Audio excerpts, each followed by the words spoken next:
Buen día.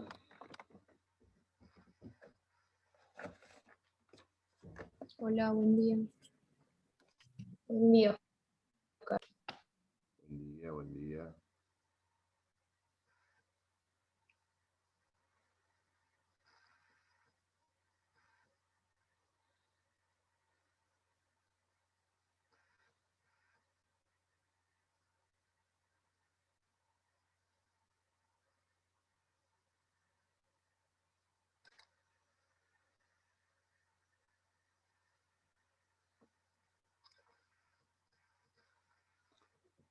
¿Están todos ya? Faltan 4, 7.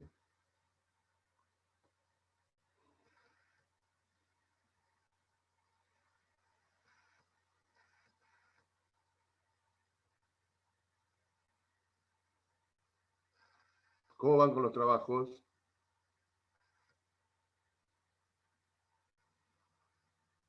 Oscar, yo tengo una consulta respecto a eso. Dale. En la primera clase usted había mencionado que había que exponer este trabajo además de enviárselo. ¿Hay un determinado tiempo para rendirlo? Porque además de exponer lo que está en el trabajo, está también un poco de historia a incorporar. Y es un poquito largo ese tema. Y yo no No, sé bueno, si no. rendimos todo en el mismo momento o Todo en el mismo momento. habría que resumirlo entonces un poco. Sí, son 5 minutos, 6 minutos, 7 minutos, ¿no? Después, bueno, lo que es extenso me lo pasas por el trabajo por mail. Sí, eso sí, por ahí más largo me parece que son los antecedentes de cada No. país, Fíjate, vos te ¿no? tocó, estaba mirando, yo te había Perú y preguntado. España. Claro, pero te tocó Perú. Perú es. Y Vos tengo todo lo fíjate, de la República, la independencia de Perú, que son de los antecedentes no, de la no me República. interesa eso, no. Me interesa preguntarte por qué los Ah, yo últimos leí siete, todo eso, por qué los también. últimos 7 presidentes de Perú terminaron mal. Ah, bueno. ¿Por qué Yo, los echan? ¿Por qué Perú es un país que echa a los presidentes y tiene el 3,5% de inflación anual? ah, a eso no lo leí todavía. Yo me ¿Por qué puse eligieron a la leer. semana pasada entre Frankenstein y Drácula? Mm. Bueno, ¿Leíste entonces me voy por ese lado. Pero por supuesto. Claro, yo me puse a leer la No, historia. no, Ya eso me no. la aprendí. Me parece bien que aprendas la historia del Perú, que es hermosa, la historia de España, donde Y la España venimos, también. pero me preocupa saber qué pasó Listo, en Perú entonces. en las últimas elecciones. Sí, ahí me hizo un mini Estamos resumen, hablando del todavía no poder. se sabe quién ganó, pero Bueno, pero ponele que ganó Castillo ese va con la presidente, ¿no? delantera igual. Va a ganar por 30, Mm, 40 mil votos. Ponele que gane sí. Castillo. Pero yo he visto entrevistas que le hacen a Castillo. Es un ignorante, con todo el respeto a los ignorantes. Y la otra señora es una señora que la están por meter Estuvo presa, presa, sí, ¿no? Y igual que el padre. la quieren meter presa de vuelta. Entonces, Mm, ¿cómo llega sí, un había escuchado. país donde han desaparecido los partidos políticos tradicionales? Son Mismo el expresiones, padre de Fujimori. son personas que llegan a la segunda vuelta habiendo sacado el 14-15% de votos en la primera, Mm, en una elección presidencial atomizada, donde hay 6, 7, 8 candidatos que juntan votos. Entonces, y tiene un sistema cuasi parlamentario, la Constitución peruana, no sé si lo habrás leído, donde el sí. Congreso le hace un voto de censura, que el Congreso destituye con mucha rapidez al presidente. Entonces, bueno, esa es la particularidad de Perú. Y bueno, y después, Me voy por ese lado entonces. por ese Claro, lado, yo estuve leyendo y mirando videos también, bueno, pero me parece por ahí te bien. ayuda más. Sí, sí, Listo, entonces. Era esa mi duda. bien, bien, bien. ¿Quién más tiene alguna pregunta? Yo no tengo país Tenés asignado. porque hace como 3 semanas que no venís. ¿Qué pasó, Sofía? Sí, no pude. Bueno, tu país va a ser México. ¿Ya te comentaron más o menos cómo es el trabajo? Sí. Bien. México, por el lado de los países americanos, y por el lado de los países europeos, ¿qué tenemos ya?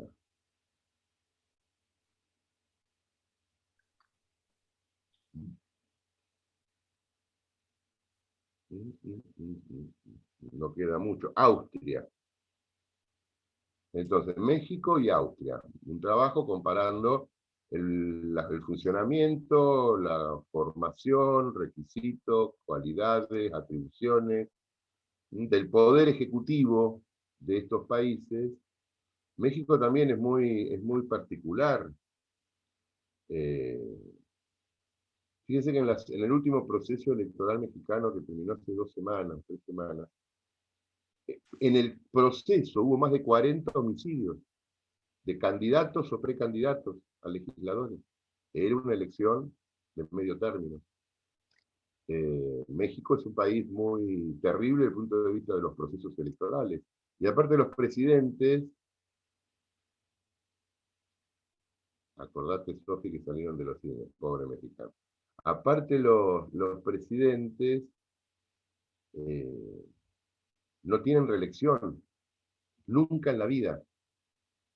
Es uno de los temas que este presidente actual estaba viendo, el tema de la posibilidad de reformar la Constitución. La Constitución mexicana es muy antigua, lo vas a tener que buscar eso, pero no hay reelección.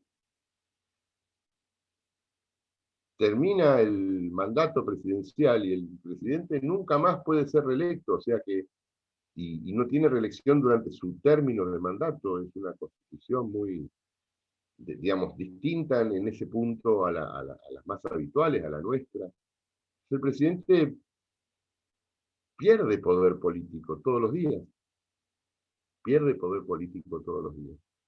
Bueno, esto tiene toda una explicación histórica de por qué la Constitución mexicana no establece la reelección. Entonces tenemos constituciones que, ya lo habíamos visto en su momento, constituciones que admiten la reelección, constituciones que no la admiten, y dentro de la que la admiten, la inmediata o la que hay que dejar pasar un periodo. Bueno, ¿quién más tiene alguna pregunta? Si no, seguimos con lo que estábamos viendo.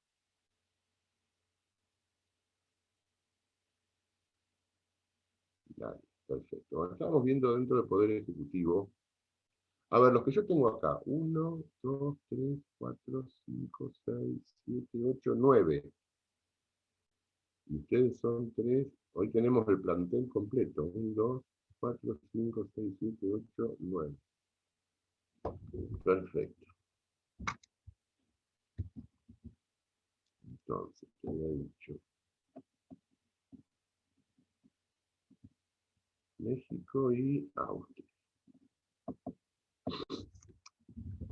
De Poder Ejecutivo que estábamos viendo, la última clase creo que habíamos terminado, habíamos ya hablado bastante de acefalía y habíamos empezado a hablar del vicepresidente. También lo vamos a dejar ahí porque pobre vicepresidente desde mi punto de vista no sirve para nada. Es una figurita que molesta más que ayuda, porque lo charlábamos en la última clase. No, el vicepresidente lo que quiere ser siempre es presidente, quiere que le vaya mal al presidente, quiere jugar, ¿no? Y tiene 2 atribuciones: presidir el Senado y votar en caso de empate. No ha habido muchas oportunidades, 2, y una fue muy problemática, fue cuando el vicepresidente Cobos vota por no en el empate de la resolución 125, lo que genera toda una crisis política. Entonces desempata en caso de empate y preside el Senado. El presidente del Senado sí tiene sus atribuciones, porque bueno, ejecuta el presupuesto, que no es un presupuesto menor. Y después es el reemplazante natural del presidente, y ya lo hemos visto a lo largo de lo que charlamos en la última clase, de la historia argentina, que está ocurrido, que nunca se han completado las vacantes para cuando queda vacante el cargo. Desde mi punto de vista, si alguna vez hubiera una reforma constitucional, habría que eliminar la figura del vicepresidente. Y en estas particularidades que vivimos hoy en la Argentina, donde el vicepresidente es más poderoso que el presidente, eso nunca había ocurrido, siempre era un acompañante menor, que inclusive el presidente no lo convocaba, no participaba de las reuniones importantes, no participaba de las decisiones importantes. Era un acompañante menor, proveniente o de un sector interno de su propio partido o de otro partido en un proceso de alianza. Y cuando tuvo alguna preponderancia, fíjense que hubo un caso donde hubo un vicepresidente con preponderancia, que fue en la presidencia de la Rúa con Álvarez, que era esa alianza entre el radicalismo y el Frente Grande, y bueno, el Frente Grande discute o se aparta de las políticas oficiales, el vicepresidente renuncia.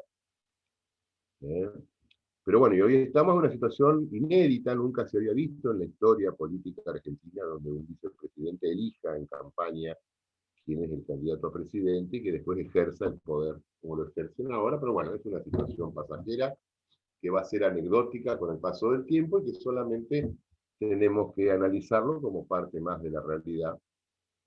Pero el vicepresidente participa del mismo proceso electoral, tiene los mismos requisitos para acceder al cargo, puede ser destituido por los mismos mecanismos que el propio presidente, tiene las mismas incompatibilidades, tiene que participar del juramento como el presidente, dura lo mismo, todo igual, pero no forma parte del Poder Ejecutivo, por ahora. Cuando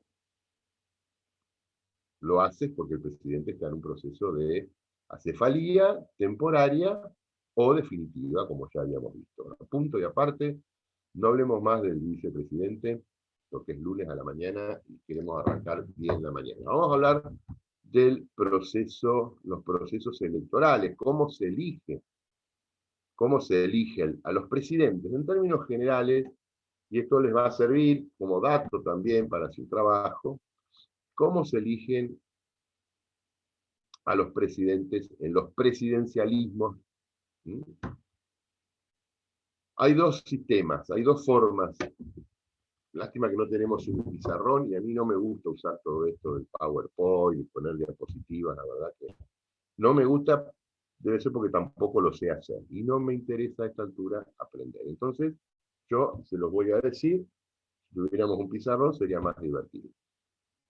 Hay dos formas que van de forma paralela, que siempre hay que tener presente cuando analizamos cualquier constitución, en el tema de la elección del presidente. Con respecto al voto, primero, si es directo o indirecto. Primer pericia que hay que mirar, elección del presidente, ¿cómo se lo elige? ¿En forma directa o indirecta? Y después, con respecto al sistema en general, del proceso electoral, si es mayoritario o es minoritario. Mayoritario, minoritario, y por otro lado tenemos directo o indirecto. O sea, con estos cuatro, ahora vamos a explicarlos, ¿no? Pero con estos cuatro elementos, yo voy a poder saber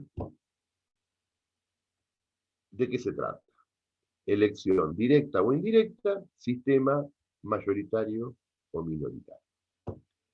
¿Qué quiere decir directa o indirecta? Directa es cuando entre el elector, o sea, nosotros cuando vamos a votar, y el elegido, en este caso el presidente, no existe intermediación alguna. Yo voy a votar el domingo, voto, y el domingo a la noche veo que mi voto sirvió para sumar a los votos de tal o cual candidato. No hay, digamos, hay una relación directa entre el elector y el elegido. Una relación directa. Yo voy, agarro la boleta de Juan Pérez y voto a Juan Pérez. Una relación directa entre el elector y el elegido. En el voto indirecto, por el contrario, se dan cuenta, hay algo en el medio, hay una intermediación entre el elector y el elegido, que son los famosos colegios electorales, que existieron en la Argentina hasta 1994, y que, por ejemplo, siguen existiendo en el proceso electoral de los Estados Unidos. ¿A quién le tocó Estados Unidos? A mí, profe. A vos, a Luzmila. Bueno. Sí. Vas a tener para hablar. Sí. ¿Estás preparando? Ahí es muy interesante la elección de Bush y Al Gore, o la anteúltima de Trump y, ¿cómo se llamaba la señora esta, la esposa de Clinton? Hillary Clinton. Hillary. Bueno, vos fíjate que tanto Gore, en la década de los 90, fue con más nitidez lo de Al Gore, con relación a Bush, pero a Hillary Clinton le pasó. Hillary sacó más de 1 millón de votos más que Trump, pero la elección la ganó Trump. Bush, o sea, Al Gore sacó más de 1,5 millones, casi 2 millones, creo, de votos más que Bush, pero la elección la ganó Bush. ¿Mm? Porque, bueno, porque hay esta intermediación entre el elector y el elegido, aparecen los sistemas electorales, en los colegios electorales, y bueno, eso lo va a explicar ella, seguramente hablaremos nosotros, pero esta intermediación hace que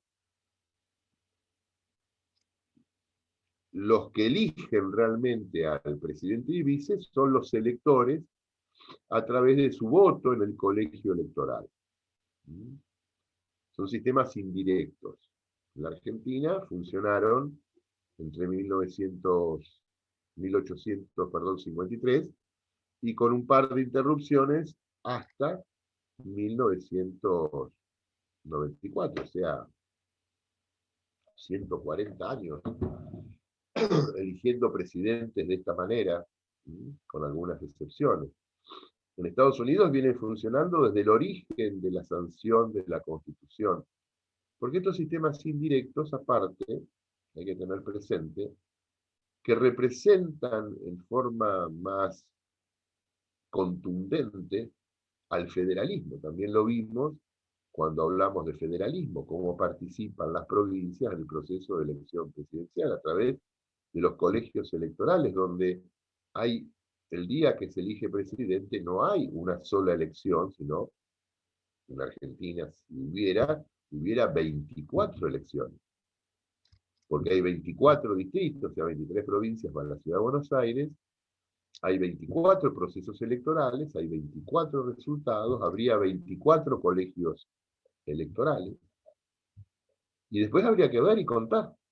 En Estados Unidos, en el proceso electoral, el día de las elecciones, no hay una elección, hay 50, bueno, y 51, porque también vota Puerto Rico, hay 51 elecciones, y hay 51 resultados. Y hay 51 resultados. Entonces puede ser que uno gane muchos estados con poca población, y otro gane pocos estados con mucha población, pero no hay. El resultado no es el producto de la suma de los votantes, sino es el producto de la suma de los electores. Por eso, por lo general, cuando ganan los republicanos, que son los que tienen la mayoría, el control de la mayoría de los estados del o sea, el Midwest, el centro americano, que son muchos estados con poca gente viviendo, y cuando ganan los demócratas, que ganan en la costa este, los estados más poblados, Nueva York, etc., o ganan en California, desde California es el estado más poblado, que más electores tiene, entonces se compensan así, pero después suman todos, ¿no? Entonces tenemos, para ir resumiendo esta parte, sistemas directos, como el actual argentino, sistemas directos y sistemas indirectos. Por otro lado, en los procesos electorales, vamos a ver que hay sistemas que culminan con una elección presidencial en forma mayoritaria y otros que culminan con un presidente elegido en forma minoritaria.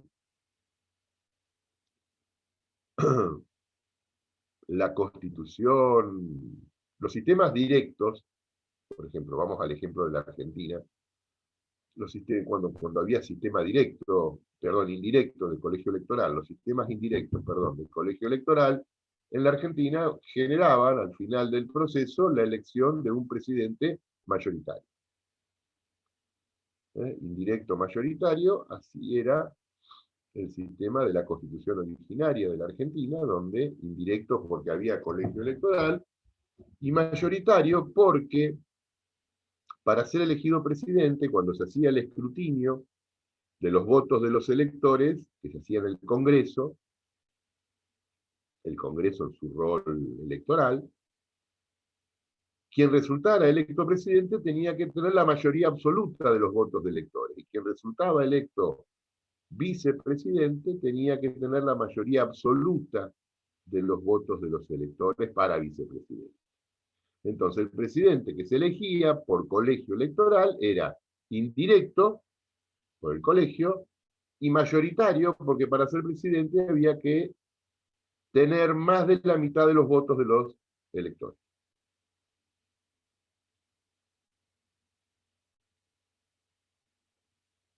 ¿Cuándo es minoritario?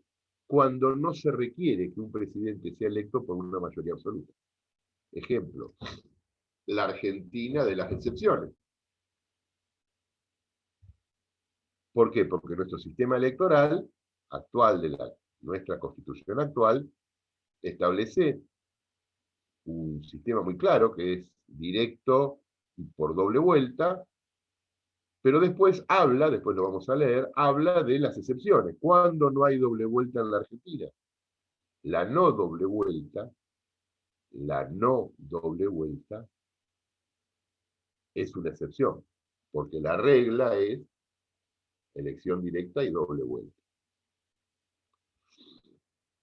¿Cuándo no hay doble vuelta en la Argentina? Cuando un candidato obtiene más del 45%, 45 es menos de la mitad, más del 45% de los votos afirmativos válidamente emitidos, y el otro tiene menos, o sea, en la primera vuelta el candidato A saca el 47% de los votos y el candidato B saca el 40%. ¿Qué pasa ahí? Ahí tenemos presidente, porque uno superó más del 45%. Y ahí no tenemos doble vuelta. Pero ese presidente que es elegido con el 47% de los votos, ¿que es mayoritario o minoritario? Es minoritario. Es minoritario. ¿Minoritario por qué? Porque no es elegido con más de la mitad. No es elegido con más de la mitad. Ojo, no importa si en la primera vuelta hubiera sacado más del 50%, también sería minoritario, porque no estamos hablando de una elección particular, sino que estamos hablando de un sistema. Nuestro sistema genera la posibilidad de tener presidentes minoritarios. ¿Por qué? Porque con el 40% de los votos se puede ser presidente. Vamos a la segunda excepción, al sacar más del 40 con una diferencia de 10 puntos con respecto al segundo, que eso no ha ocurrido en la Argentina, pero puede ocurrir en cualquier momento, si se atomiza, como por ejemplo en Perú. Entonces, nuestro sistema, si una persona con el 40% de los votos, más del 40, pero no pasando el 45, ¿no? Entre el 40 y el 45, puede ser presidente, es porque el sistema es minoritario. Entonces, hoy en la Argentina, desde mi punto de vista, coexisten los dos sistemas. Coexiste el voto directo con un sistema mayoritario, que es cuando hay doble vuelta, y el voto directo con un sistema minoritario, que cuando se producen las excepciones a la doble vuelta. Igual yo, desde lo personal, fíjense que las últimas dos elecciones presidenciales argentinas hubo doble vuelta, ¿no? La doble vuelta entre Alberto Fernández y Macri, hubo doble vuelta ahí, ¿no? Sí. O la de Macri y Scioli, la anterior. Pero después no sabían, desde el 94 en adelante habíamos tenido presidentes elegidos sin doble vuelta. Con esa particularidad de esa elección así media rara del 2003. O sea que hoy la Argentina tiene un sistema directo en cuanto a la relación del votante con el candidato, y un sistema dual que es que cuando ocurre la doble vuelta es mayoritario, porque fatalmente en la doble vuelta participan dos, fatalmente el que gana saca más de la mitad, si no habría empate. Y cuando no se da la doble vuelta, que aparecen las dos excepciones de nuestra Constitución, que ahora las vamos a leer en particular, son minoritarios.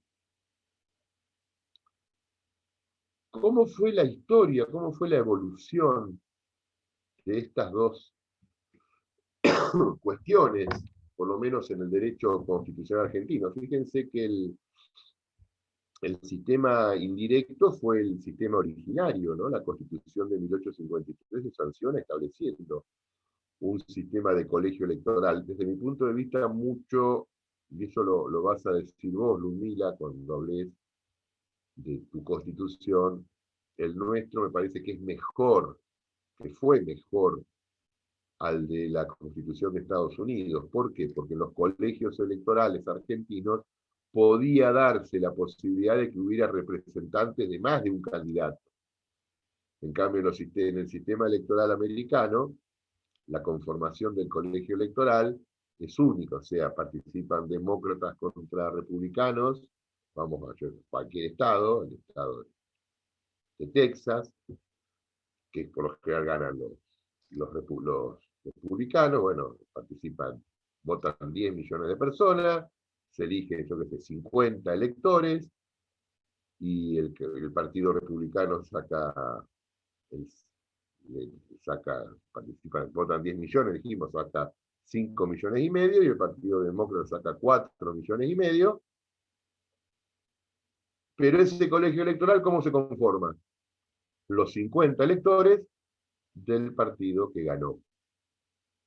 Así se conforman los colegios electorales de los Estados Unidos, salvo en 3 excepciones, que después vos en 2 o en 3 excepciones, hay 2 o 3 estados que tienen un sistema de participación de minorías, que son estados muy pequeños, con colegios electorales con poca gente, pero bueno.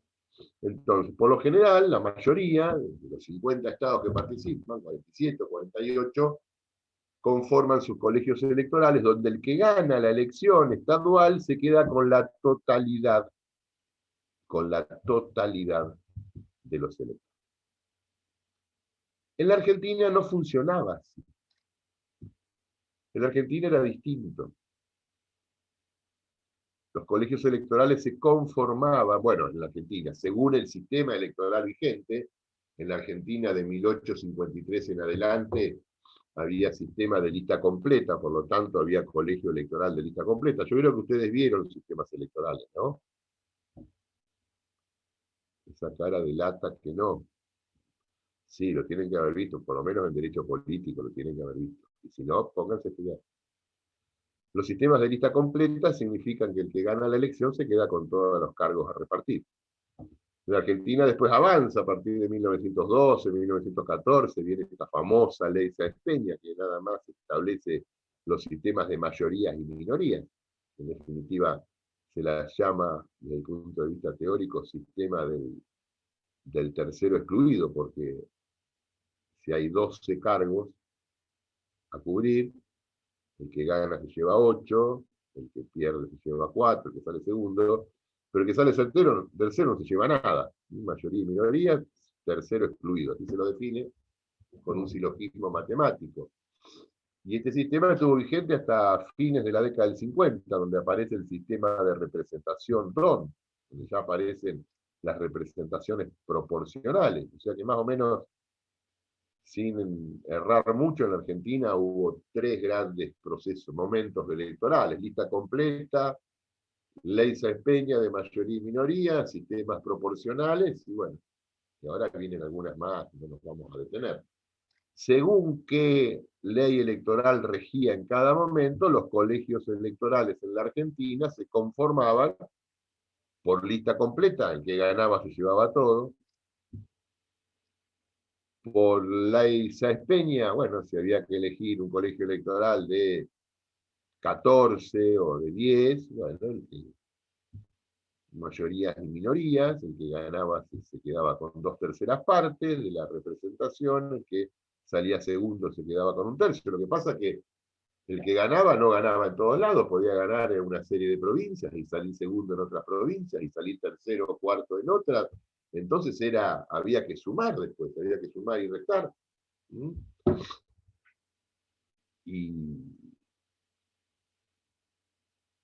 Y después de la representación proporcional, que son las últimas elecciones, por ejemplo, a partir del 83, Alfonsín y Menem, que Alfonsín es electo bajo el sistema del colegio electoral, y la primera presidencia de Menem también, ya los colegios electorales se conformaban proporcionalmente al resultado electoral, por lo tanto, podía haber más de 2 y hasta 3 representaciones electorales en un colegio electoral.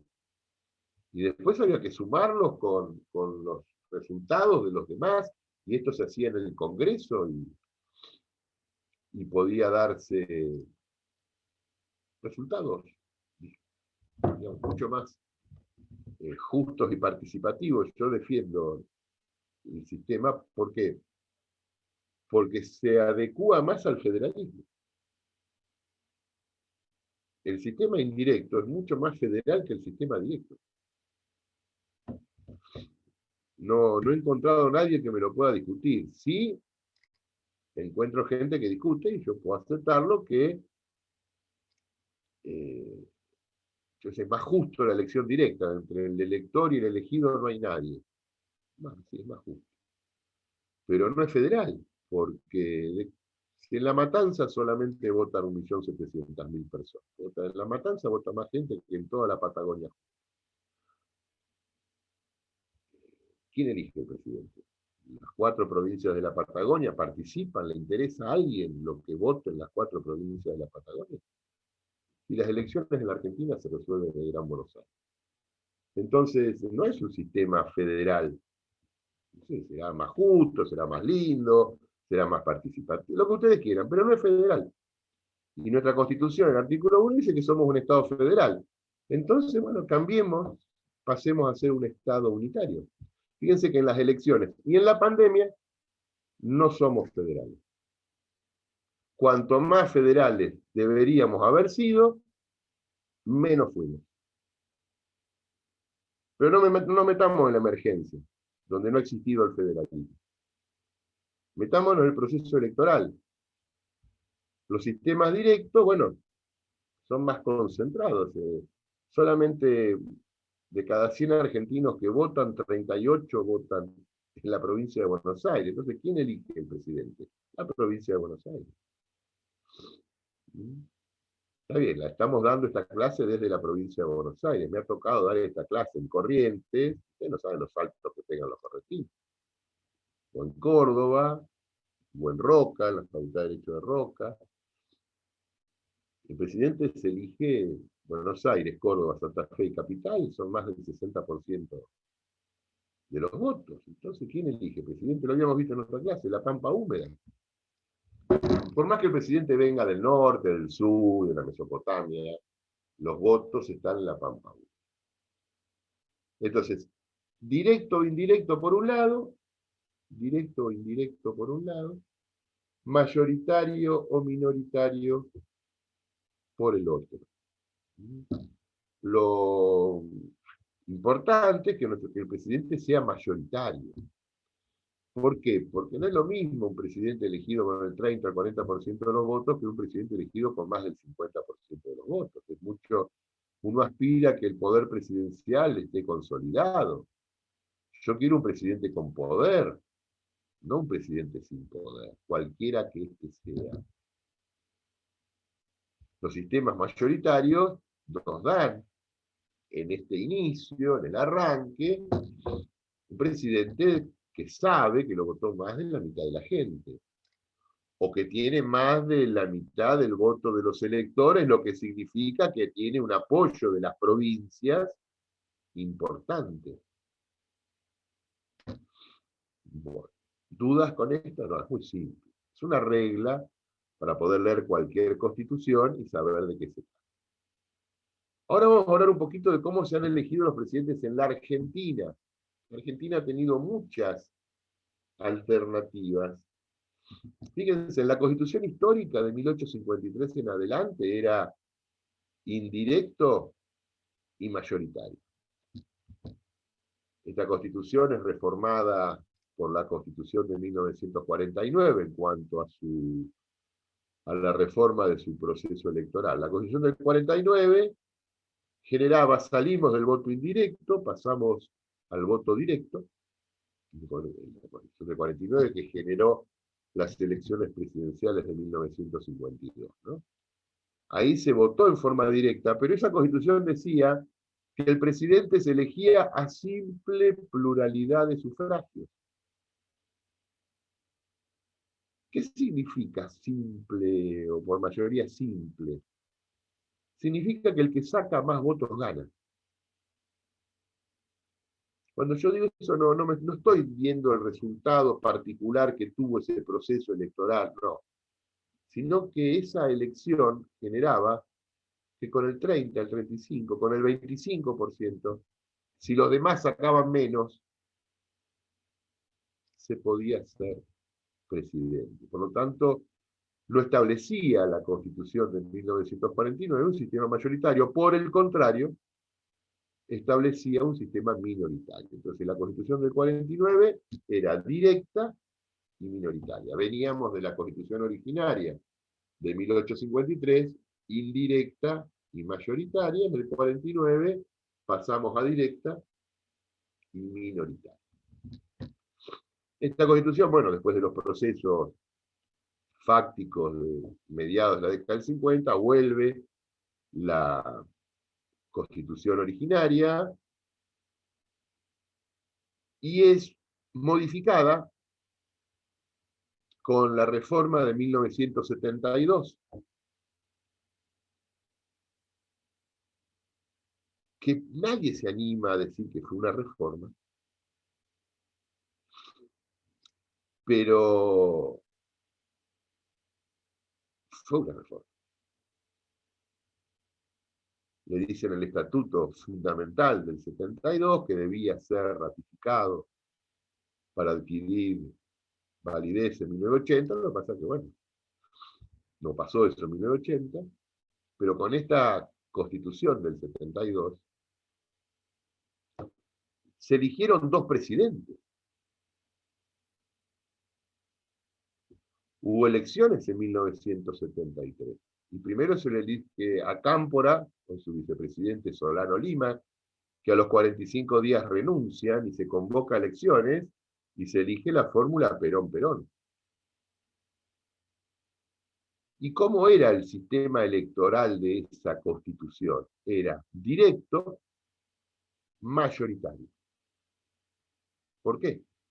Porque para ser electo presidente tenía que sacar más del 50% de los votos, y si en la primera vuelta no ocurría eso, los dos candidatos, las dos fórmulas más votadas, iban a una segunda vuelta, y bueno, ahí por supuesto era mayoritario.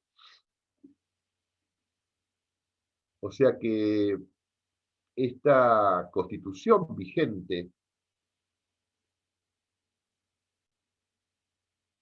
a partir de 1972 en adelante, que perdió bueno, con el golpe de Estado del 76, ¿no? Se deja sin efecto, admitía un sistema directo y mayoritario. Y acá me quiero detener 3 minutos. ¿Por qué digo que fue una reforma?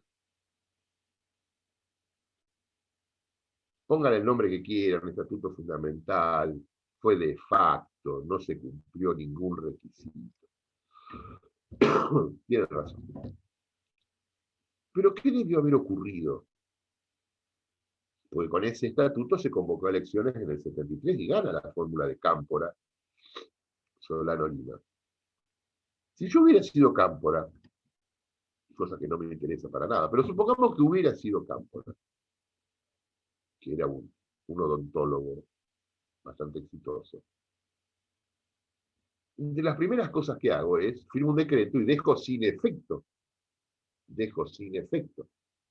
el estatuto del 72 por haber sido realizado por un proceso militar, por no tener validez de origen, por esto, y restablezco en su vigencia la Constitución que estaba antes. Bueno, eso no ocurrió nunca, es más, cuando gobierna, los pocos días que gobierna con ese estatuto.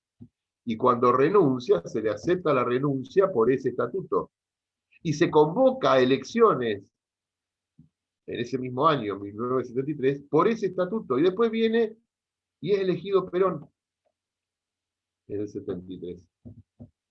Y uno diría, bueno, está bien, Cámpora era odontólogo, no tenía por qué saber de leyes, aunque habría alguien que le podría haber avisado.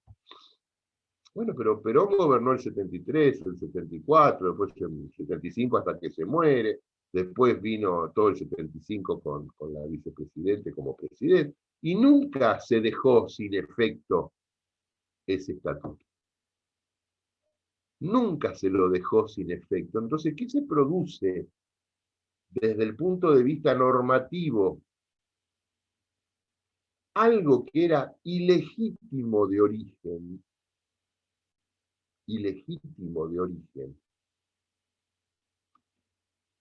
el paso del tiempo y su aplicación de alguna manera lo legitima.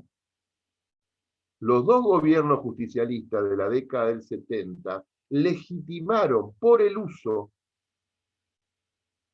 una constitución ilegítima. ¿Por qué digo una constitución ilegítima? Porque no hubo convención constituyente que reformara la constitución. Se hizo por un decreto del poder militar de turno. Pero después los gobiernos constitucionales, los gobiernos civiles, no la dejaron sin efecto. Gobernaron con esa constitución. ¿Y saben por qué? No se lo cuenten a nadie. Porque era una muy buena constitución. Muy buena constitución. Tenía un problemita, terrible problema, que era el vicio de origen. Era ilegítima desde el origen. Ilegítima desde el origen. Pero se convalidó con 2 procesos electorales.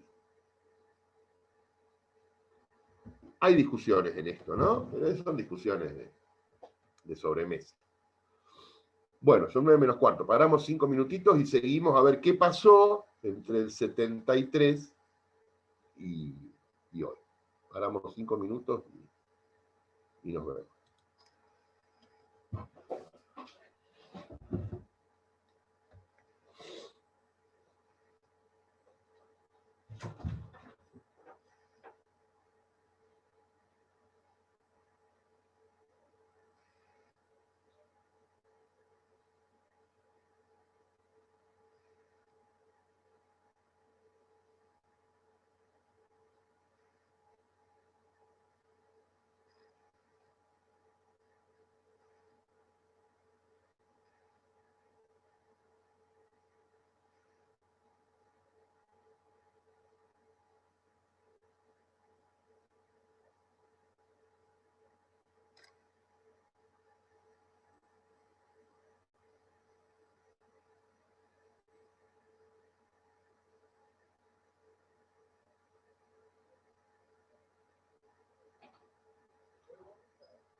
Bueno, volvemos.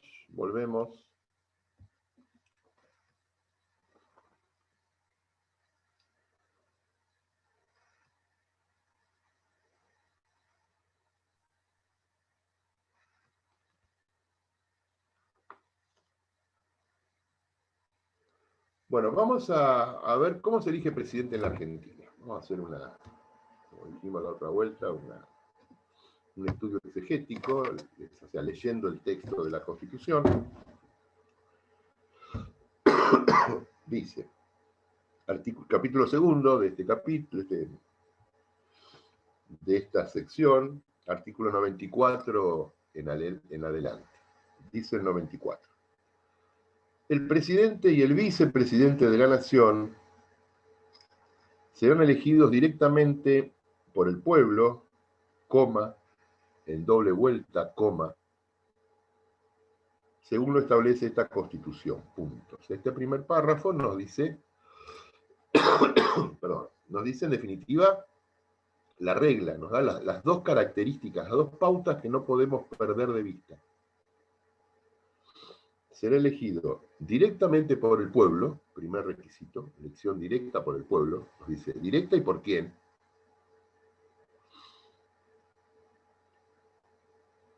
Coma, en doble vuelta, coma.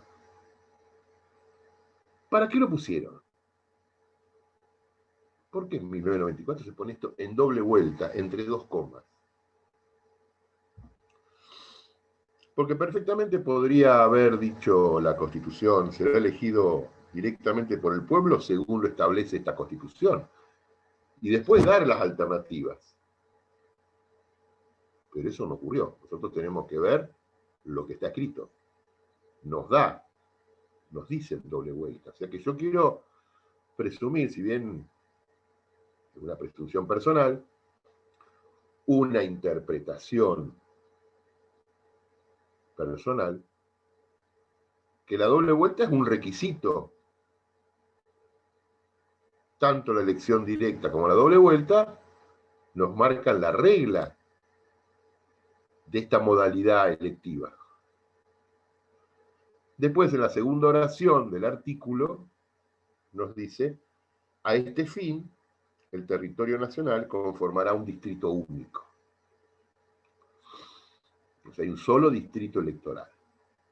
Cuando en los sistemas indirectos había tantos distritos electorales como provincias y la capital federal. Entonces, que ahora tenemos un solo distrito electoral. Todo el territorio nacional conforma un solo distrito electoral, en donde la gente vota directamente a un candidato que va a ser elegido en doble vuelta. Porque desde ya me parece que la Constitución, digamos, no está bien escrito esto, indudablemente no está bien escrito. Porque hay una presunción ya que nadie va a sacar más de la mitad de los votos. Yo hubiera puesto, si yo hubiera tenido que redactar este artículo, hubiera dicho que el presidente y el vice serán elegidos directamente por mayoría absoluta de votos. Porque la doble vuelta no es un sistema en sí mismo, es la consecuencia de no llegar a una mayoría absoluta. La doble vuelta es la consecuencia de no sacar más de la mitad de los votos. Y están poniendo la consecuencia en el texto. No está bien escrito.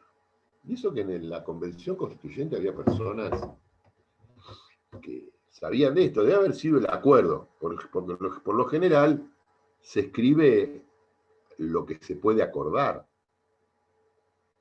Se escribe lo que se puede acordar. Porque las reformas constitucionales no la hacen. No es un laboratorio de ideas, sino es una asamblea donde hay participaciones múltiples de distintos sectores políticos, de distintos sectores del pensamiento nacional, de distintos sectores del pensamiento constitucional, con intereses propios.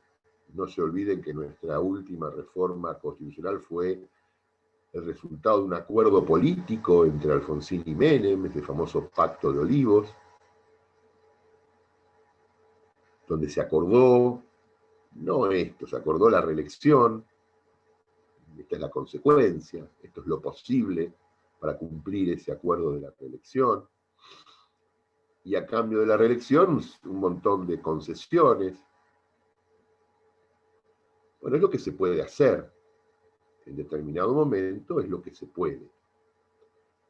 Ojalá siempre lo que se pueda era lo que se debe, pero bueno, se pudo esto. Vamos al 95, oportunidad. ¿Cuándo? La elección se efectuará dentro de los 2 meses anteriores a la conclusión del mandato del presidente en ejercicio. Dentro de los 2 meses anteriores. O sea que si los presidentes todos terminan el 10 de diciembre, ese capricho argentino del 10 de diciembre, que es una costumbre, ahí ven una costumbre constitucional, expresada en una ley, porque esto se ha reglamentado por ley. Si termina el 10 de diciembre, digamos entre el 10 de octubre y el 10 de diciembre hay que hacer las elecciones. La ley electoral argentina siempre estableció el tercer domingo, o establece el tercer domingo de octubre, por lo general cae 26, 27 de octubre. El tercer domingo se hacen las elecciones. Bueno, ahora se cambió por excepcionalmente por esto de la pandemia, con el tema de patear para adelante las PAS, o sea, los procesos electorales previos para la selección de candidatos, cosa con la cual tampoco comulgo. Pero bueno, es muy discutido. Pero lo cierto es que hacerla 2 meses antes, no se puede hacer 3 meses antes. Esto generó problemas, está bueno que esté en la Constitución, yo creo que es bastante sabio, porque fíjense que un proceso electoral muy particular que fue el del 89, donde los candidatos eran, bueno, Alfonsín terminaba, no podía ser reelecto porque en esa Constitución por la cual él gobernó, la originaria, el mandato duraba 6 años y no había reelección inmediata. Y él terminaba en diciembre, y las elecciones son en mayo. Y hay un resultado en mayo, hay un presidente electo en mayo. Junio, julio, agosto, septiembre, octubre, noviembre, 6 meses conviviendo el presidente en ejercicio, cuyo candidato había perdido las elecciones, con el presidente electo que hablaba por todos lados y sus futuros ministros viajaban por Europa y por América y decían cosas en un proceso inflacionario, en un proceso de conflicto social, generó que el presidente Alfonsín en julio tuviera que renunciar porque no convivían, porque se había perdido poder, y el que ganó estaba apurado, no quería esperar a diciembre. Entonces, hacer las elecciones 6 meses antes demostró eso, que era un disparate.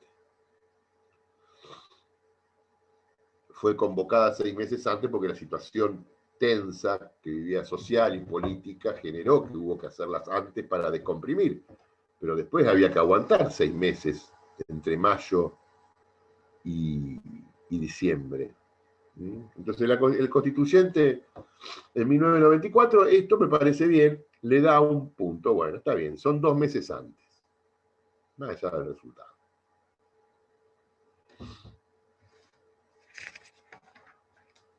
Vamos al 96. La segunda vuelta electoral, acá vuelven a hablar de la segunda vuelta electoral, dice, coma, si correspondiere, coma, o sea, acá afinan un poco la gramática, y nos está diciendo, ojo, esta ya no es la regla, si correspondiere, nos hace pensar, bueno, porque puede corresponder, puede no corresponder, o sea, el presidente se elige en forma, volviendo al origen, en forma directa y a doble vuelta, pero 2 artículos después me dice, la segunda vuelta sí corresponde, o sea que ya la regla deja de ser tan regla, se realizará entre las dos fórmulas de candidatos más votadas dentro de los 30 días de celebrada la anterior. O sea, si las elecciones son tercera semana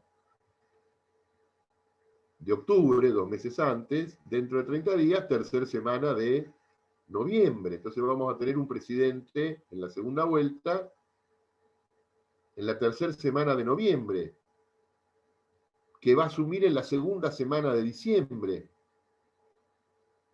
Poco tiempo. Hay que armar un gabinete. Hoy armar un gabinete son 6, 7, 8, 10, 12 ministros, pero son 6.000 funcionarios nacionales.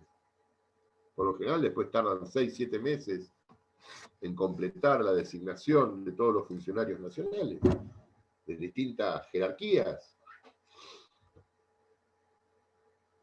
Corto el tiempo, pero bueno.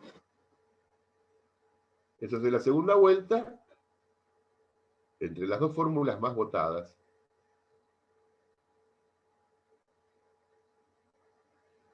Dentro de los 30 días de celebrada la anterior. Y acá vamos a parar un poquito.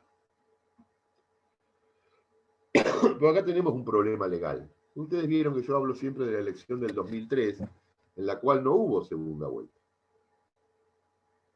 La elección del 2003 nos da un candidato, Menem, que saca el 24% de los votos, no llega a nada, no llega 40 o más, no llega a nada, y uno segundo, Kirchner, que saca el 22%.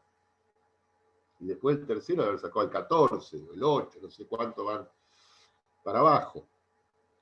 Y no hay segunda vuelta. ¿Por qué? Porque una de las dos fórmulas se retira. Y acá tenemos una laguna. Acá tenemos una laguna, porque el Código Electoral, o sea que es una ley, nos da una solución, que a mí no me gusta, porque el Código Electoral dice, si se retira una de las dos más votadas, se proclama automáticamente la otra, entonces no hay segunda vuelta. El problema es que la solución que algunos aportamos y decimos, bueno, si se retira una, convoquen a la tercera, esa solución choca con el artículo 96, porque la tercera no es una de las dos fórmulas de candidato más votadas, es la tercera. El problema es que tenemos una ley nacional electoral que no se adecúa mucho y que nos deja una puerta abierta a la deserción electoral, que es la no presentación. Cuando se discutió esto, en el 2003, se ponía como ejemplo la segunda elección de 1973, la que yo hablé antes, donde la fórmula era Perón-Perón contra Balbín-Gamón. Gamón era un senador nacional. Bueno, y Perón saca el 49,6% y Balbín saca el 25, 26%.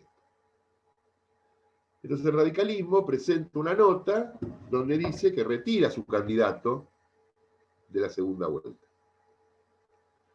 Cuando en aquel momento había que hacer una segunda vuelta, porque había muchos participantes, una segunda vuelta entre la fórmula Perón-Perón contra la fórmula Balbín-Gamón. Entonces el radicalismo dice, bueno, pero nosotros no nos presentamos, porque a la fórmula Perón-Perón le faltó el 0,5. Fue la que salió primera, la que más votos sacó, y estuvo ahí, a poquitos votos de sacar la mayoría.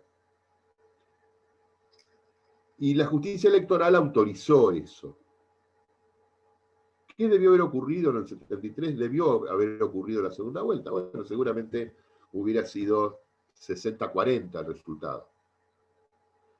Para evitar ese tiempo en una Argentina violenta, todavía en pañales, pero violenta, y no esperar 30 días a saber el resultado, bueno, se comete ahí una violación constitucional.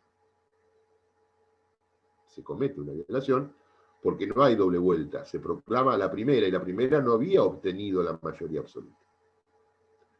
Pero había sacado el 49,6% de los votos.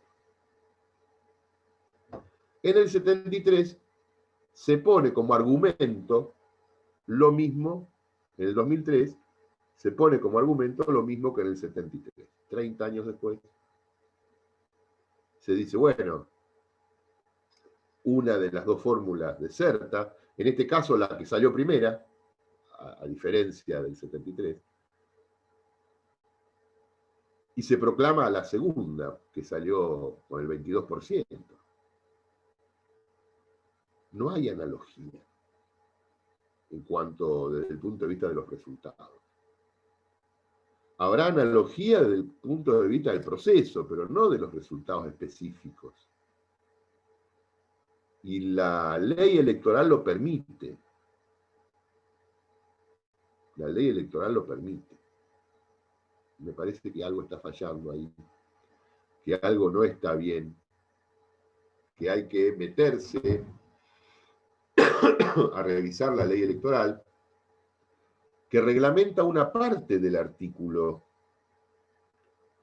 Y el 96, algunos autores, algunos profesores dicen, bueno, que no se puede llamar al tercero porque la Constitución dice que se realizará entre las dos más votadas, y el tercero no es uno de los dos más votados. Y esto es lo que yo defino una violación selectiva de la Constitución. Cuando uno justifica está porque está violando selectivamente. No podemos convocar al tercero para cumplir la doble vuelta porque violaríamos el 96. Pero sí dejamos sin aplicar el 94 de la doble vuelta. O sea, hay como una contradicción, yo veo, entre el 94 y el 96, porque el 94 me dice a doble vuelta, el 96 me dice entre las dos más votadas, y el Código Electoral me dice que una de las dos puede renunciar y se proclama la otra, con lo cual no tenemos la doble vuelta. ¿Me siguen? Tiene que haber una coordinación, tiene que haber una armonía entre el texto de la Constitución y su ley reglamentaria, que es el Código Electoral. El Código Electoral está reglamentando mal, porque el Código Electoral fue hecho en otra época, indudablemente. Bueno, dejo esta inquietud, nada más. Vamos al 97. Cuando la fórmula que resultare más votada en la primera vuelta hubiere obtenido más del 45% de los votos afirmativos válidamente emitidos, sus integrantes serán proclamados como presidente y vicepresidente de la nación.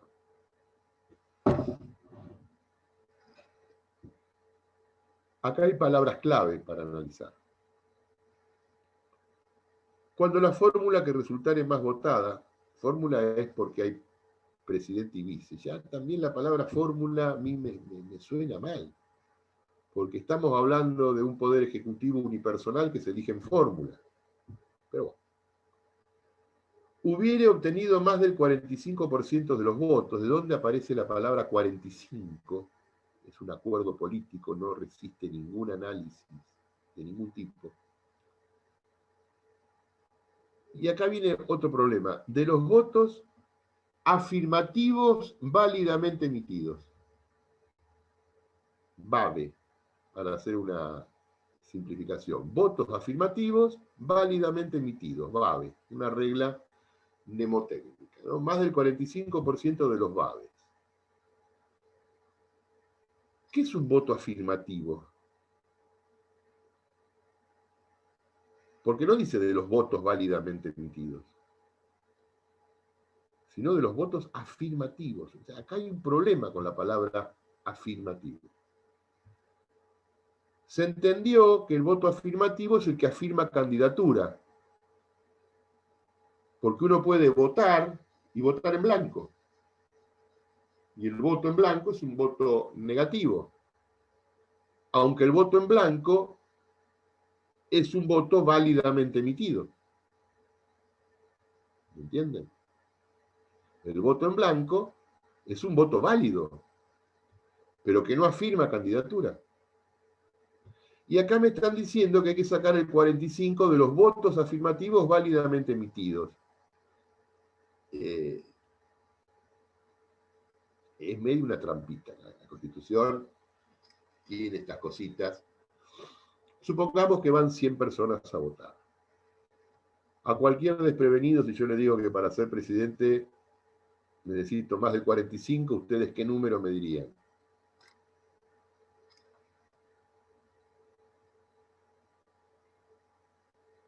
Si votan 100, ¿con cuántos votos soy presidente? A ver, Nicolás.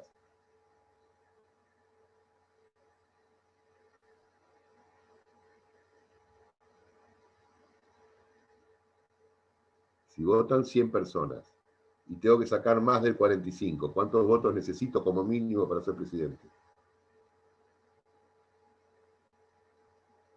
Decí un número. No te escucho. Escribilo y mostralo. Martina, ¿qué podés decir vos? De Nicolás acá, Nicolás Díaz, 46. Muy bien, Nicolás. 46, más de 45. Claro, no votan 100, votan 19.325.000. Bueno, pero si votan 100, más de 45 es 46. Bien. Ahora, síganme con esta cuenta. Si votan 100, pero hay 7 que votan en blanco, que es más o menos el promedio. ¿Cuántos votos afirmativos válidamente emitidos tengo? Pónganlo por chat.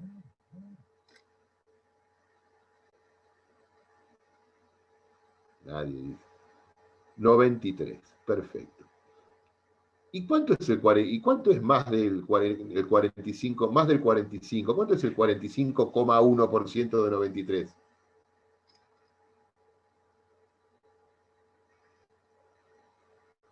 42. Supongamos que tiene razón. Entonces, si votan 100, pero 7 votan en blanco, yo ya no necesito el 45, necesito el 42. Pero aparte, si votan 100, 7 votan en blanco, y tengo otros 3 de voto anulado, nulo o recurrido, o sea, que no es válidamente emitido, ya tengo 90. ¿Y cuánto es el 45 de 90?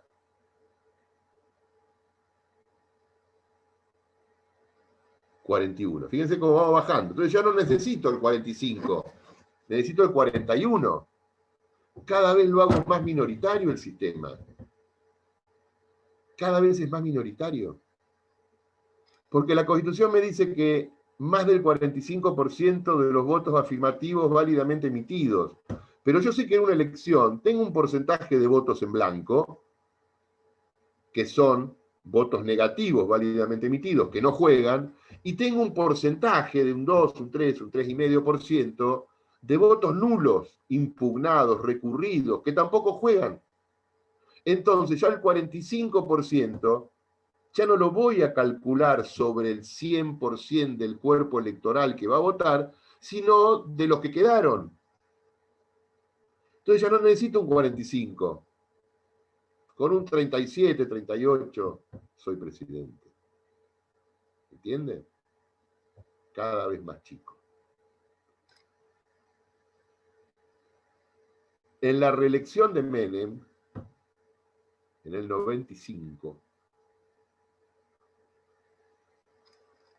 en términos reales, Menem es reelecto con el 35-36% de los votos. No con más del 45%. Porque tengo un cuerpo electoral, supongamos, de 20 millones. Va a votar el 70%, o sea, 6 millones menos. Va a votar 14 millones, ponele, ¿no? Y sobre los 14 millones que votan, entre votos en blanco y votos recurridos y nulos, y esto tengo el 10%, 1,4. 14 menos 1,4 ya son 12,6. O sea que de un cuerpo electoral de 20 terminan votando 12.600.000. Y sobre esos 12.600.000 saco el 45%. Cada vez menos. Cada vez menos. Es muy minoritario el sistema. Es muy minoritario el sistema. Pero bueno, esa es la primera excepción. Más del 45, que es lo que ha ocurrido en algunos momentos, ¿no? En algunos procesos nuestros.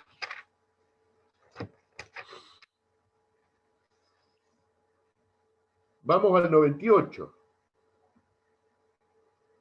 Cuando la fórmula que resultare más votada en la primera vuelta hubiera obtenido el 40% por lo menos. Fíjense que en el 97 me dice más del 45, o sea, necesito el 45, un voto. Pero en el 98 me dice, la fórmula que resultare más votada hubiera obtenido el 40% por lo menos de los votos afirmativos válidamente emitidos y, además, existiere una diferencia mayor de 10 puntos porcentuales respecto del total de los votos afirmativos válidamente emitidos sobre la fórmula que le sigue en número de votos, es complicado. Sus integrantes serán proclamados como presidente y vice de la nación. O sea que el candidato A saca el 43,5 de los votos afirmativos válidamente emitidos de la primera vuelta, y el que sale segundo saca el 31,8. Tenemos presidente. Porque sacó más del 40 y le sacó de 10 puntos de diferencia al segundo. Ahora yo me planteo esto, si el primero, supongamos que se da en la Argentina, Dios quiera que nunca ocurra, siempre cuando hay una elección tiene que haber un ganador nítido, si no todo es un problema. Pero supongamos que en la primera vuelta, las próximas elecciones, el candidato A saca el 49,5% de los votos. Y el candidato B saca el 49% de los votos. ¿Qué pasa?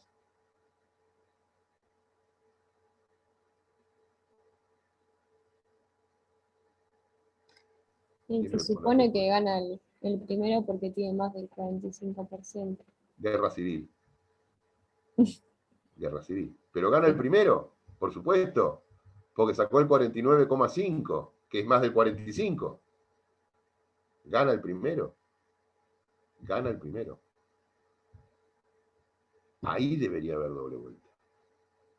Pero bueno, puede darse, la matemática es muy complicada. Lo estamos viendo en Perú, que son esos, son 60.000 votos de diferencia. Es terrible. Yo creo, a mí no me gusta el box, pero cuando he ido a ver box, me gusta que uno lo noquea al otro. No hay duda quién ganó y quién perdió. Yo creo que en las elecciones tiene que pasar esto. No tiene que quedar duda de quién gana y quién pierde. Porque cuando quedan dudas, hay problemas. Perú tiene un gran problema por delante. Y todas las elecciones que son así, en Chile se da mucho. No sé quién tiene Chile. ¿Quién tiene Chile? Nicolás, ¿dónde estás? ¿Tenés Chile? En Chile se da mucho elecciones muy parejas, de 48 a 47, de 49 a 48, dobles vueltas que son resueltas por los chilenos residentes en la Argentina, que cruzan la cordillera y vuelven a votar.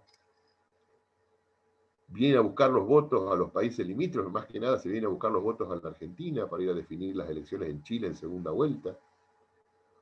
O qué terrible hubiera sido en Perú que las elecciones las definan los peruanos residentes en el exterior, con el padrón de los que votan en las embajadas. Encima que no estás en tu país, decidís quién es el presidente. O sea, hay todos estos problemas, ¿no? Y son interesantes para verlos. El problema es cuando nos toca a nosotros. Entonces, bueno, tenemos estas dos alternativas, ¿no? Más del 45 de los BABE o más del 40 al menos, nos dice, por lo menos, supongamos que el candidato A saca el 41, el candidato B saca el 30, ahí tenemos presidente. Ahora, si el candidato A saca el 43 y el candidato B saca el 42, ahí tenemos segunda vuelta. Pero si el candidato A saca el 45,1 y el candidato B saca el 44,8, ahí tenemos presidente. Se dan muchas variantes, pero bueno, ¿de dónde sale esto del 45%? Porque es una regla, digamos, rompe la lógica. ¿No era más fácil poner mayoría absoluta? Las cosas tienen mitades. El 45 es la mitad de 90. 90 no es un entero. Todos los países, todos, menos Argentina, que tienen sistemas de segunda vuelta, era la mayoría absoluta. Si vos en la primera elección no sacás un voto más de la mitad, vas a la doble vuelta. Y en la Argentina se puso el 45%. En ese momento también lo tenían, ¿saben qué país? No es peyorativo, para nada. Nicaragua. Entonces la Argentina y Nicaragua eran los dos partidos, los dos países con constituciones al 45%. Después Nicaragua lo cambia. Pero nosotros no nos parecemos a Nicaragua. Nos parecemos a Uruguay, nos parecemos a Chile, nos parecemos a Brasil, son los países de la región, me parece. Entonces tenemos un sistema de doble vuelta fragmentario. Bueno, el argumento era parte del Pacto de Olivos, se hizo la reforma para privilegiar los partidos nacionales. Los partidos nacionales desaparecieron a la primera elección después de la reforma de la Constitución, como expectativas nacionales. Después empezaron a ganar los frentes o las alianzas. Fíjense que desde 1995 en adelante, los procesos electorales nacionales no ganó ningún partido, ganaron alianzas o frentes integrados por partidos. O sea que lo que la Constitución vino a hacer de fortalecer el bipartidismo, lo destruyó. Esta reforma no favoreció el bipartidismo, que era el objetivo de Menem y Alfonsín. Para mí no lo favoreció. Yo nunca fui muy adepto a la reforma del 94, pero bueno, son cosas que nos tenemos que estudiar. Y este es el sistema argentino, ¿no? Una elección directa, que por un lado nos dice que tiene que ser a doble vuelta, pero que después hay todo un esfuerzo gramatical y dialéctico en la Constitución para justificar las excepciones, más del 45, más del 40 con 10 puntos de diferencia, cuando es más simple tener un sistema único, y dice, muchacho, en la Argentina el presidente se lo elige en forma mayoritaria, hay que sacar más de la mitad de los votos. ¿Qué pasa si no se consigue más de la mitad de los votos? Doble vuelta entre dos candidatos, los dos más votados. Bueno, uno no puede presumir que alguno va a abandonar. Es muy interesante ver, y con esto termino, cualquier proceso electoral de estos. Fijémonos el de Perú. Ahora, estuve viendo ayer la conformación del Congreso peruano, en donde el presidente, cualquiera que gane, yo creo que va a ganar Castillo, después no tiene mayoría en el Congreso, porque la primera vuelta fue muy fragmentada. El partido de Castillo sacó el 14, el de Fujimori sacó el 13, después hay otros que sacaron el 12, el 8, el 9, y tienen un Congreso, porque en la primera vuelta, yo siempre daba el ejemplo de las elecciones de Francia, pero ahora podemos dar el ejemplo de las elecciones de Perú. Si fuéramos peruanos, en la primera vuelta vamos a votar por nuestras convicciones. Uno vota a fulano, otro vota a mengano, otro vota a sultanito, el Partido Verde, el Partido del Medio Ambiente, el partido de acá, el partido de allá. ¿Por qué? Porque yo sé que nadie va a ganar en la primera vuelta. Yo sé que nadie va a ganar en la primera vuelta. Entonces voto por mis convicciones. Y por lo general, los procesos electorales van pegados, el presidente con los diputados. Entonces yo voy a elegir un Congreso por mis convicciones, porque no, yo sé que nadie va a ganar. En la Argentina no pasa eso. En la Argentina vamos a votar en la primera vuelta pensando que alguien va a ganar. Entonces votamos a veces lo que no queremos votar para que no gane el que no queremos que gane. No votamos al que nos gusta, sino que votamos al que por ahí le hace fuerza, al que sí sabemos que no nos gusta. No está bien eso. En todos los países, menos en la Argentina, lamentablemente, se vota, digamos, tenés presidente por la mayoría absoluta. Bueno, y si sacaste la mayoría absoluta es porque te la merecías. Entonces yo voy a la primera vuelta y voto mi partido. Y le doy diputados a mi partido. No le doy diputados al otro. Pero ¿qué pasa acá? Vamos a votar y por lo general, bueno, ¿a quién vas a votar? Y no sé. ¿Y quién no te gusta? Y no me gusta fulana. No me gusta fulano ni fulana. No me gusta. Bueno, pero puede ganar, sí, qué cagada, puede ganar fulano. ¿Y qué haces? ¿Y quién le puede hacer fuerza? Menganito. Menganito. Pero vos no eras del partido del otro. Sí, bueno, pero voy a votar a Menganito. ¿Por qué? Porque no quiero que gane fulana. No está bien, muchachos. Es una locura lo que pasa acá. Votamos en contra, a veces en contra de nuestras convicciones, de jodidos que somos, para que no gane el otro. En los sistemas de mayoría absoluta esto por lo general no pasa. Fíjense cómo está conformado el Congreso de Perú, donde hubo una atomización que representaba la atomización de la elección presidencial. Y en la segunda vuelta vamos, a favor de uno, en contra del otro, pero es la segunda vuelta. El problema es que acá nos dicen que hay segunda vuelta, como no sabemos que por lo general no hay, bueno, en las últimas dos hubo, entonces, pero no sabemos si vamos a la próxima elección. Supongamos que llegamos a la próxima elección. Y no sabemos si hay doble vuelta. Porque un mal gobierno, por ahí te saca más del 40% de votos. Si acá hay votos muy duros, un mal gobierno por ahí te saca más del 45% en la Argentina. Porque estamos todos, está partido al medio el país, y cuando el país está partido al medio, pero el sistema electoral está partido al 45%, el medio te puede ganar.